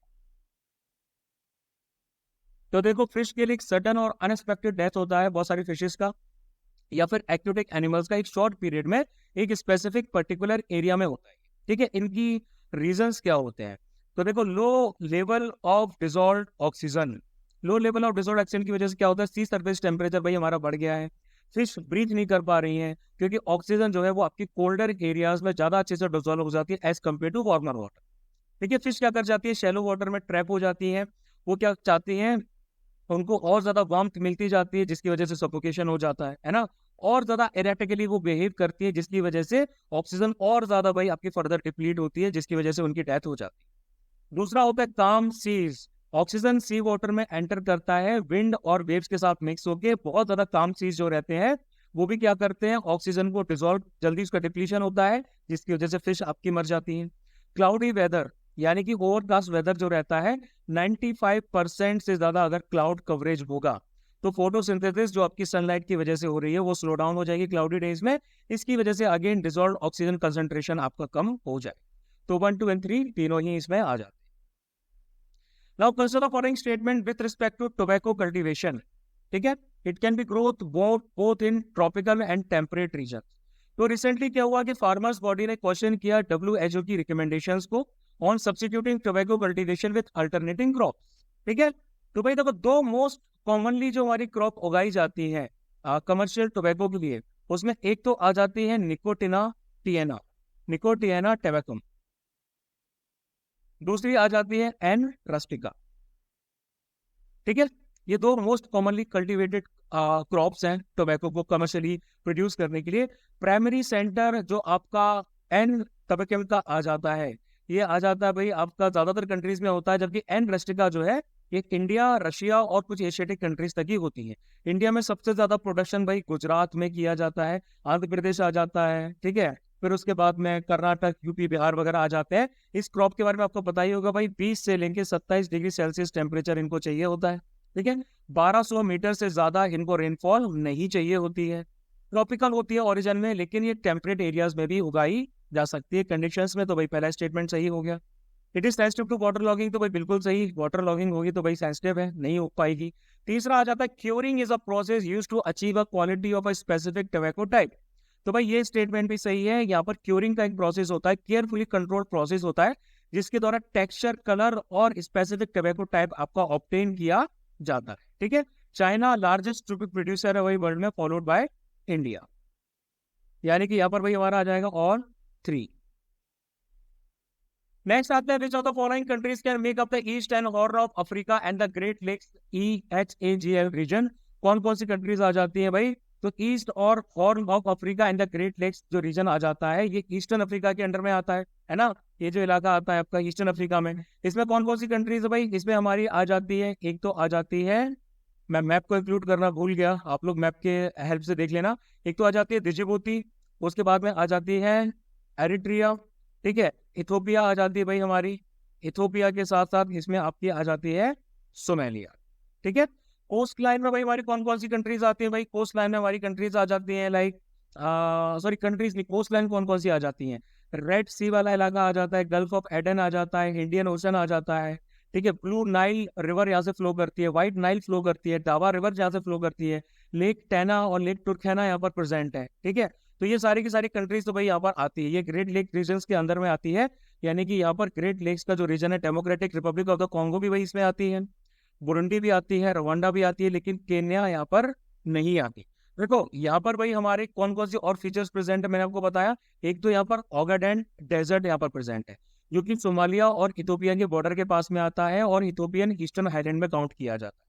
Horn of Africa आपका equator से equi distance area में लाई करता है और tropic of cancer से, ठीक है, equator से और ट्रॉपिक ऑफ कैंसर से इक्वी डिस्टेंस एरिया में लाई करता है।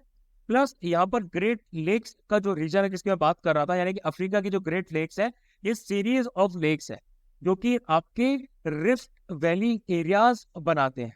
ठीक है, रिफ्ट वैली एरिया बनाते हैं, ईस्ट अफ्रीकन रिफ्ट का पार्ट बनाते हैं, इसमें हमारा लेक विक्टोरिया आ जाता है। ठीक है, second largest fresh water lake है वर्ल्ड में सरफेस एरिया के हिसाब से। उसके बाद दूसरा आ जाता है लेक तंगानिका। ठीक है, ये आपका वर्ल्ड का सेकंड लार्जेस्ट वॉल्यूम वाइज आ जाता है और सेकंड डीपेस्ट भी आ जाता है। ठीक है, इसके साथ साथ Lake Victoria, Lake Tanganyika, Lake Malawi आ जाता है एक भाई, लेक मलावी, लेक तुर्काना, ठीक है, लेक अल्बर्ट, लेक किवू और लेक एडवर्ड। तो ये 4 कंट्रीज जो है ना आपकी क्या बोलते हैं, एक तो आगे डेमोक्रेटिक रिपब्लिक ऑफ कॉन्गो हो गई DRC, बुरुंडी हो गई, रवांडा हो गई, और उसके साथ में युगांडा। ये जो कंट्रीज है ना, ये मिलके भाई हमारा ग्रेट लेक्स EHAGL रीजन का एक मेजर हिस्सा बनाती है। नेक्स्ट बात करेंगे consider the following statement regarding abortion laws in India. तो भाई इसमें हमारा पहला स्टेटमेंट आता था, recent amendment in the medical termination of pregnancy act MTPA 1971 has legalized abortion up to 20 weeks in case of substantial fetal abnormality। तो भाई 2021 का जो अमेंडमेंट हुआ है 1971 वाले भाई हमारे क्या बोलते हैं MTPA एक्ट में, इसमें बहुत सारी चीजें ऐड की गई। इसमें क्या कर दिया गया, इसमें टाइम लिमिट को एक्सीड कर दिया गया है। प्रेगनेंसी को अब 20 से लेके 24 हफ्ते तक एक्सटेंड कर दिया गया है टर्मिनेशन के लिए। लेकिन ये जो एक्सटेंशन है ना, ये सर्टेन कैटेगरीज ऑफ वुमेन को ही दिया गया, ठीक है। तो भाई ये हमारा फॉल्स होगा, ठीक है। सब्सटेंशियल फर्टल एबनॉर्मलिटीज के साथ में और भी कैटेगरीज को इसमें शामिल किया गया। कौन कौन सी कैटेगरीज आ जाती है भाई इसमें, वुमेन जो सेक्सुअल असॉल्ट, रेप या इंसेक्सुअल एक्टिविटीज को सर्वाइव किया हो, माइनर्स या वुमेन विद डिसेबिलिटीज आ जाती हैं, और वुमेन जो कि फेटल एबनॉर्मलिटीज के द्वारा ग्रसित होती हैं, यानी कि जिनकी बच्चा जो भ्रूण होता है उसमें कुछ एबनॉर्मलिटीज होती है, ठीक है। प्लस वुमेन जो डिजास्टर या फिर इमरजेंसीज वाले एरियाज में रहती है, या फिर जिनका जो मैरिटल स्टेटस है वो इस दौरान चेंज हो जाता है, ठीक है। तो टेक्निकली सिंगल और अनमैरिड वुमेन जो रहती हैं उनको इसका बेनिफिट 24 वीक विंडो का जनरली इस एक्ट का नॉर्मल कंडीशंस में नहीं मिलेगा। Marital rape is recognised as one of the conditions for abortion in India. तो भाई स्टेटमेंट 2 भाई हमारा बिल्कुल सही है। मैरिटल रेप को एक ऐसी कंडीशन के तौर पर रिकॉग्नाइज किया जाता है जिसके अंडर में अगर प्रेगनेंसी हो गई है तो 24 वीक्स तक इसको आपका अबॉर्ट किया जा सकता है। Sexual violence with in marriage को भी मैरिटल रेप के तौर पे सुप्रीम कोर्ट ने रिकॉग्नाइज किया है। तो भाई 2 ओनली है। नेक्स्ट आगे बढ़ेंगे, consider the following statement regarding the right to fair compensation and transparency in land acquisition, rehabilitation and resettlement act of 2030। पहला इसमें आ जाता है, the act requires the consent of at least 50% of affected families for acquiring land for public private partnership projects. तो public private partnership जो projects आ जाते हैं उसमें तकरीबन 50% नहीं 70% अफेक्टेड फैमिलीज जो रहती हैं उनका आपको एसेंट चाहिए होता है उनकी लैंड को एक्वायर करने के, है ना। यानी कि इस पूरे एक्ट में क्या रहता है, लैंड आप कैसे ले सकते हो, एक्विजिशन कैसे हो सकता है, कंसेंट लोगों की चाहिए होती है, कंपनसेशन, रिहेबिलिटेशन, रीसेटलमेंट, ये सब कुछ अप्लाई होता है। लेकिन इसके लिए गवर्नमेंट अप्रोप्रिएट तरीके से लैंड को एक्वायर करेगी कुछ अलग अलग पर्पसेस के लिए, लाइक भाई PPP के लिए, पब्लिक प्राइवेट पार्टनरशिप के लिए, जहाँ पर ओनरशिप जो लैंड की रहती है वो गवर्नमेंट के पास ही रहेगी। प्राइवेट कंपनीज पब्लिक पर्पसेस के लिए भाई आपका क्या बोलते हैं लैंड लेना चाह रही हैं, ठीक है। तो इसमें क्या रहता है कि प्राइवेट कंपनीज को प्राइवेट कंपनीज अगर भाई अपने पर्पसेस के लिए, गवर्नमेंट के पर्पसेस के लिए एक्वायर कर रही है तो उनको 80% लोगों की एसेंट चाहिए होगी अफेक्टेड फैमिलीज की, और अगर PPP प्रोजेक्ट हो रहा है तो 70% फैमिलीज की चाहिए होती है। इसमें नेक्स्ट आ जाता है, social impact assessment study is a mandatory under the act to acquire land for PPP projects under any circumstances, ठीक है। तो भाई देखो यहाँ पर आपका क्या रहता है कि जो किसी भी लैंड को जो भाई हम लोग एक्वायर करते हैं, गवर्नमेंट एक्वायर करती है पब्लिक पर्पसेस के लिए, तो उसमें related panchayat, municipality, municipal corporation, उनके साथ में कंसल्ट किया जाता है, विलेज लेवल पे, वार्ड लेवल पे अफेक्टेड एरिया को देखा जाता है, सोशल इम्पैक्ट असेसमेंट स्टडी उनकी की जाती है, ठीक है। तो ये आपका गवर्नमेंट की तरह नोटिफाइड किया जाता है। लेकिन जब लैंड आपका एक्वायर किया जा रहा है अर्जेंसी प्रोविजंस के अंडर में सेक्शन 40 में किया जा रहा है, तो एप्रोप्रिएट गवर्नमेंट क्या कर सकती है, सोशल इम्पैक्ट में इम्पैक्ट असेसमेंट स्टडी को इन्वोक नहीं भी कर सकती क्योंकि इसकी कोई जरूरत नहीं है। तो स्टेटमेंट 2 आपका जो है वो फॉल्स हो जाएगा, मैंडेटरी नहीं है। State governments can amend the act after receiving the presidential act. तो भाई लैंड स्टेट सब्जेक्ट है, भाई लैंड हमारा जो क्या है वो स्टेट लिस्ट के अंडर में आता है। तो एक्विजिशन एंड रिक्विजिशनिंग ऑफ प्रॉपर्टी आपका जो है वो आपका कंकरेंट लिस्ट में आता है। तो स्टेट गवर्नमेंट इस एक्ट को अमेंड कर सकती है लेकिन प्रेसिडेंट से असेंट के बाद। तो यानी कि भाई इसमें हमारा आ जाता है 3 ओनली 1। फिर आगे बात करते हैं, consider the following statement regarding the national assessment and accreditation council यानी कि NAAC इनकी बात की जा रही है। It is an autonomous body under the university grants commission responsible for assessing the quality of higher educational institutions in India. तो भाई NAAC यानी कि national assessment and accreditation council एक ऑटोनोमस बॉडी है जो कि UGC के अंडर में आती है, ठीक है। ये हायर एजुकेशनल इंस्टीट्यूशंस की क्वालिटी को असेस करते हैं 1994 में इनको एस्टेब्लिश किया गया था और ये अवार्ड देते हैं, ग्रेडिंग करते हैं भाई, A++ से लेके C तक की ग्रेडिंग करते हैं करिकुलम, फैकल्टी, इंफ्रास्ट्रक्चर, रिसर्च और फाइनेंशियल वेलबींग के पैरामीटर्स पे। पहला स्टेटमेंट सही है। Accreditation by NAAC is mandatory to be recognized as an educational institution in India. तो क्या ये सही है? तो एक्रेडिटेशन NAAC का वॉलंटरी होता है और ऐसे इंस्टीट्यूट जो कि 6 साल से ज्यादा पुराने हैं या फिर जहां पर 2 बैचेस स्टूडेंट्स के ऑलरेडी ग्रेजुएट हो चुके हैं, ठीक है, वो आपके अप्लाई कर सकते हैं एक्रेडिटेशन के लिए, जो कि 5 साल के लिए वैलिड रहता है। तो भाई स्टेटमेंट 2 भाई हमारा गलत है। Currently, only institutes that are at least 6 years old or from where at least 2 batches of students have graduated can apply for accreditation. तो भाई ये हमारा सही होगा, यानी कि 1 and 3 only. नेक्स्ट आ जाते हैं, कैसे the following statement non governmental organisations in India receiving foreign funds can not use more than 50% of such funds for administrative purposes. तो फॉरेन कंट्रीब्यूशन रेगुलेशन एक्ट यानी कि FCRA ये रेगुलेट करता है कि भाई कितना पैसा आप फॉरेन कंट्रीब्यूशन इंडिविजुअल्स, एसोसिएशन या कंपनीज ले सकती हैं, कितना उसको कैसे यूटिलाइज कर सकती हैं। तो फॉरेन कंट्रीब्यूशन आपका एक डोनेशन होता है या ट्रांसफर होता है किसी भी तरह की करेंसी का, सिक्योरिटी का या फिर आर्टिकल का, जो कि स्पेसिफिक वैल्यू को एक्सटेंड करता है bye foreign.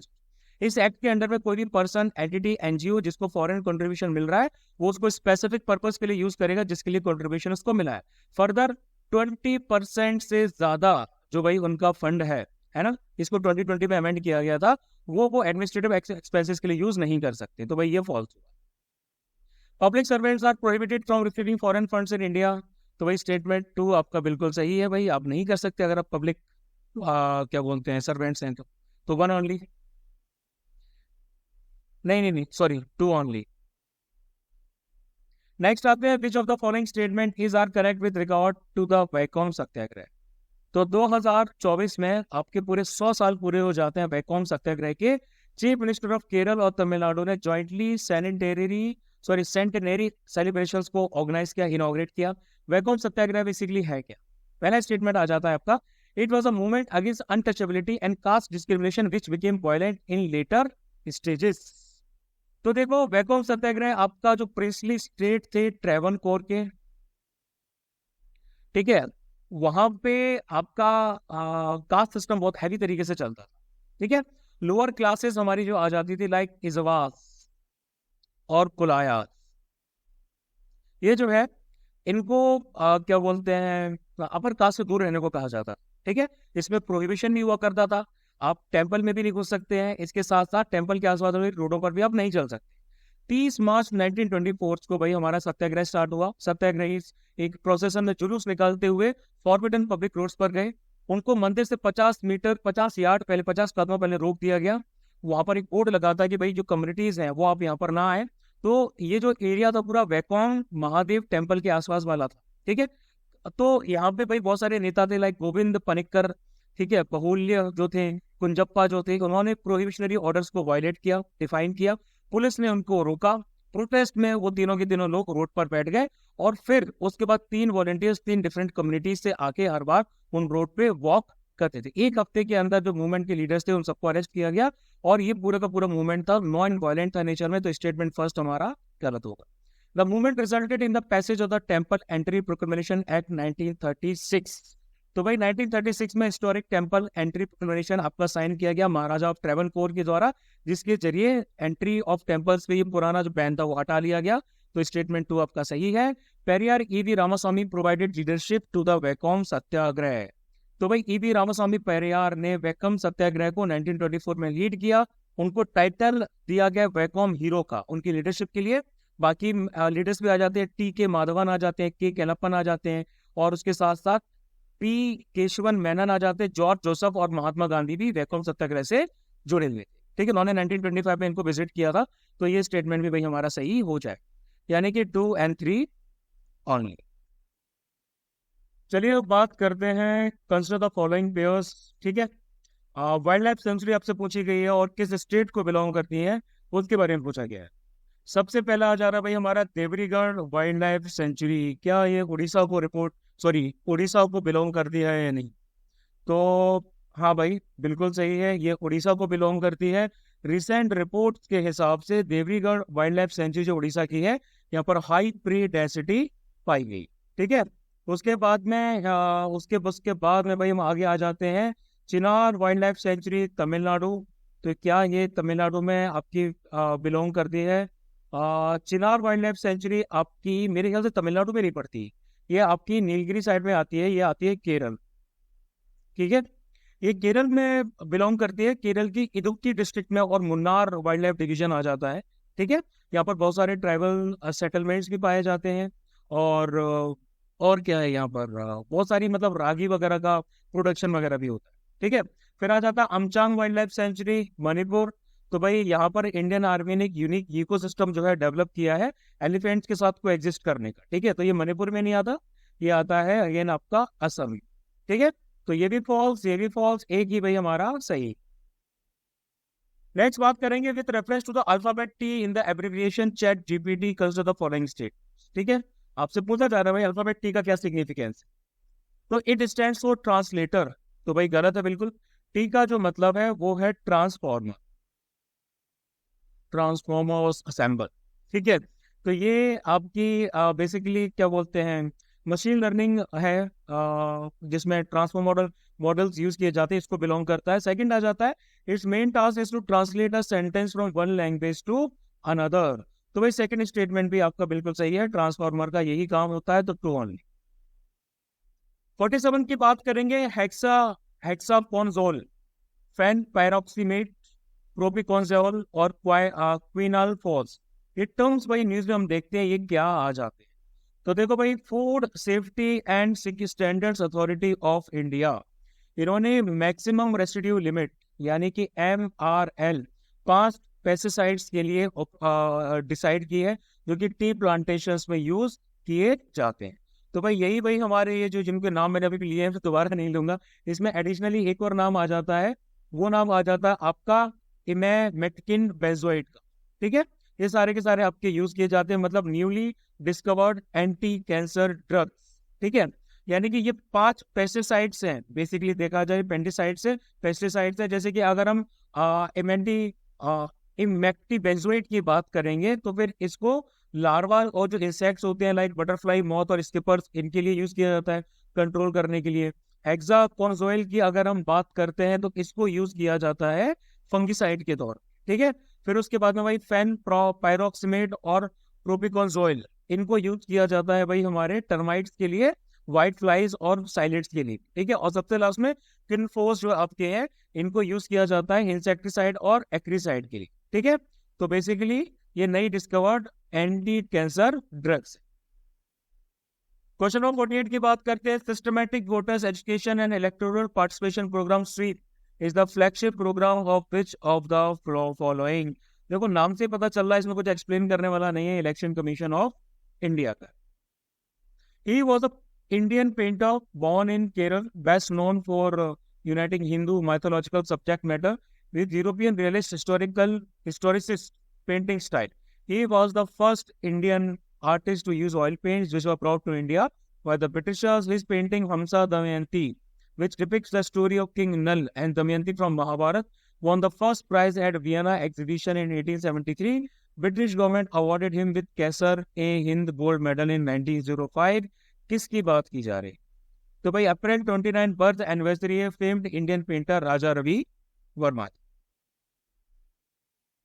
Next, it is a west flowing river that originates in Kaprada Taluk and flows through Gujarat.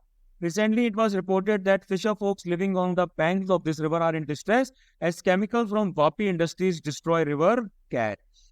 कौन सी रिवर की बात की जा रही? भाई रिवर का नाम है रिवर कोलाक।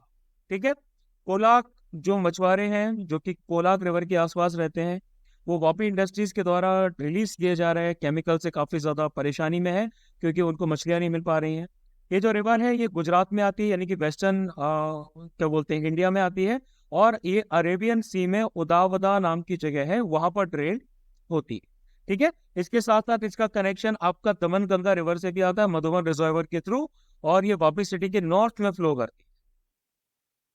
51 की बात करेंगे, Zoonomia project sometime seen in the news is associated with. ठीक है, तो भाई एम्बिशियस जीनोम प्रोजेक्ट है ये, जो बताता है कि ह्यूमंस किस तरीके से बाकी मैमल्स के साथ फिट होते हैं। a project to discover the genomic basis of shared and specialized traits in mammals। बाकी mammals के साथ हमारी समानताएं कितनी आती है, ये भाई हमारा जूनोमिया प्रोजेक्ट का बेसिस। क्वेश्चन नंबर 52 आ जाता है, consider the following. E Samiksha is a real time online system for monitoring and follow up action on the decision taken by the central government with respect to the implementation of important government programmes and project. देखो, e समीक्षा एक real time online system है जिसके द्वारा central government के द्वारा जो decisions लिए जाते हैं, है ना, for the implementation of important government programmes या प्रोजेक्ट, उनकी मॉनिटरिंग और फॉलो अप एक्शंस को देखना इसका काम है। तो भाई नाम से ही पता चला ई समीक्षा यानी कि समीक्षा करना, बिल्कुल सही है। दूसरा आ जाता है the centralised public grievance redress and monitoring system यानी कि CPGREM provides a facility to lodge a grievance online from any geographical location. तो भाई ये भी भाई बिल्कुल सही है, ठीक है। ये आपका एक ऑनलाइन वेब इनेबल्ड सिस्टम है जो कि नेशनल इंफॉर्मेटिक्स सेंटर ने METI के डायरेक्शंस में बनाया है, ministry of electronics and IT, ठीक है, इंफॉर्मेशन टेक्नोलॉजी। प्लस इनमें भाई हमारी जो इंफॉर्मेशन से एसोसिएशन है वो TPG का भी आ जाता है यानी कि डायरेक्टरेट ऑफ पब्लिक ग्रीवियंसेस, और भाई हमारा department of administrative reforms and public grievances यानी कि DARPG भी आ जाता है। सबसे लास्ट में आता है इतत ए द्वार aims at assessing the states duties and central ministries on the efficiency of e governance service delivery. क्या ये सही है? इतत ए द्वार आपका ई फाइलिंग पोर्टल है इनकम टैक्स अपीलेट ट्रिब्यूनल का, तो भाई ये होगा गलत, यानी कि ओनली। नेक्स्ट बात करते हैं consider the following statements regarding net grid. Net grid क्या है भाई, है ना? It was proposed after the 2008 Mumbai terror attack. तो भाई नेट ग्रिड आपका अटैच्ड ऑफिस है जो मिनिस्ट्री ऑफ होम अफेयर्स के अंडर में आता है। ये एक इंटीग्रेटेड इंटेलिजेंस ग्रिड है जो कि डेटा बेसिस को कनेक्ट करती है, कोर सिक्योरिटी एजेंसीज के डेटा बेसिस को आपस में कनेक्ट करने का काम होता है, ठीक है। इसको 2008 के मुंबई अटैक्स के बाद में प्रपोज किया था, 2010 के बाद जो है इसको अप्रूव किया गया था। पहला स्टेटमेंट सही होगा। दूसरा, it's database will be available to prominent federal agencies including the CBI, ED and NIA। तो भाई जैसा बताया बिल्कुल सही है, बोथ वैलिड। नेक्स्ट आता है consider the following statement in respect of the civil society 20 यानी कि C20। सिविल सोसाइटी 20 C20 2013 में आपका लॉन्च किया गया, ठीक है। 20 यानी कि ये प्लेटफॉर्म है जिसको 2013 में लॉन्च किया गया था एक ऑफिशियल G20 एंगेजमेंट ग्रुप के तौर। इसमें सिविल सोसाइटी ऑर्गेनाइजेशंस को एक प्लेटफॉर्म दिया जाता है ताकि वो नॉन गवर्नमेंटल पर्सपेक्टिव्स को ऑफिशियल G20 के सामने रख सके, ठीक है। तो ये स्टेटमेंट हमारा सही होगा।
Recently the C20 India summit was held in Nagpur.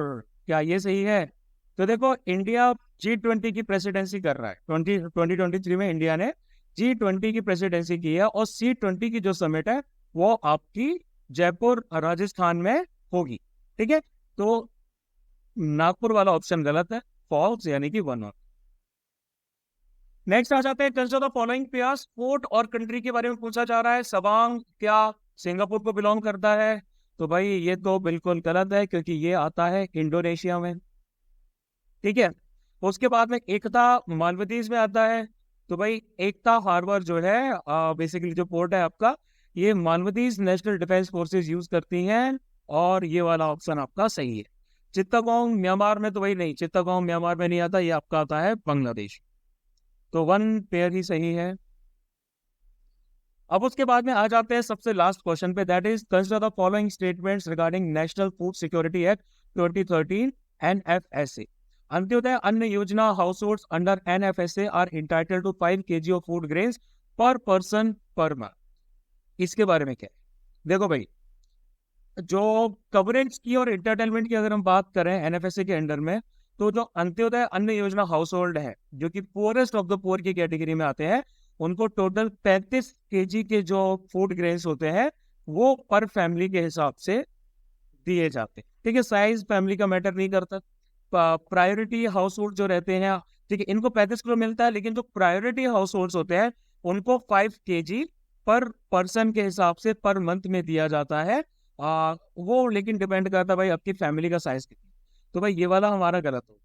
Pregnant women and lactating mothers are entitled to free nutritious meals under the NFSA. क्या ये सही है? तो भाई इसकी गाइडिंग प्रिंसिपल तो यही आ जाता है कि प्रेग्नेंट वुमेन और लैक्टेटिंग मदर्स जो है, जो बच्चे हैं आपके 6 से लेकर 14 साल के बीच में आते हैं, उनको nutritious meal free of cost दिया जाता है। तो भाई ये वाला सही है।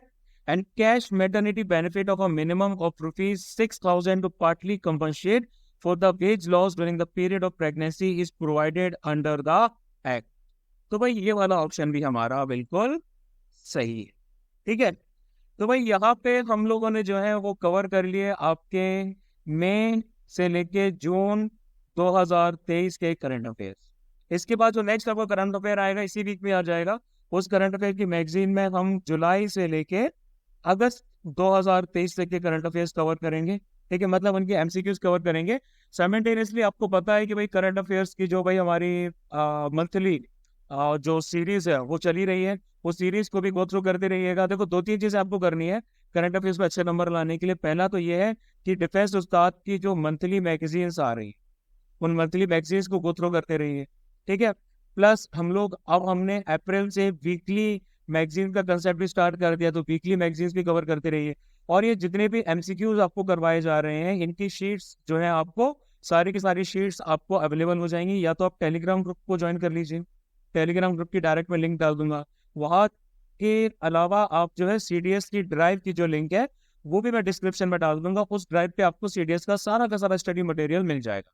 तो इनमें से किसी भी सोर्स पे आप जा सकते हैं। एक्टिव रहिए, इन्फॉर्मेशन आती रहती है, इन करंट अफेयर्स को प्रैक्टिस करते रहिए। 6 महीने वाले कंसेप्ट करंट अफेयर्स के कंसेप्ट में मत पढ़ना, बहुत बड़ी गलती करोगे। सबसे मैं यही बात बोलता हूँ कि 6 महीने वाला करंट अफेयर्स का कंसेप्ट छोड़ो। यूपीएससी 6 महीने के सिर्फ करंट अफेयर्स कभी नहीं पूछती, किसी एग्जाम में नहीं पूछती, चाहे वो सीडीएस हो चाहे वो सीएपीएफ। तो बी अवेयर, सावधान रहे, सतर्क रहे। मिलते हैं जल्दी ही। जय हिंद।